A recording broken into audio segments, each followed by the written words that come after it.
আল্লাহ পাক তার প্রতি রহম করুন যে আমার এই কথাগুলোকে অন্যের কাছে পৌঁছে দিবে।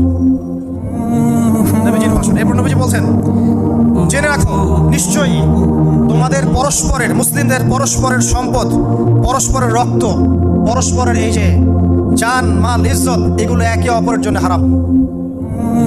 মুসলিমদের পরস্পরের রক্ত, পরস্পরের ইজ্জত সম্মান একে অপরের জন্য হারাম। এর হানি করা একে অপরের জন্য হারাম। ঠিক যেমন আজকের এই দিন হারাম, এই শহর হারাম, এই মাসও হারাম। নবী করিম সাল্লাল্লাহু আলাইহি ওয়াসাল্লাম বলছিলেন, জেনে রাখো তিনটা বিষয়ে যেন তোমাদের অন্তর কখনো খেয়ানত না করে। তিনটা বিষয়ে তোমাদের অন্তর যেন কখনো খেয়ানত না করে। এক, তোমরা যে কাজটাই করবা শুধু আল্লাহ পাকের সন্তুষ্টির জন্য করবে। তোমরা যে কাজই করবে শুধু আল্লাহর সন্তুষ্টির জন্য করবে। তোমাদের শাসক বর্গের কল্যাণ কামনা করবে।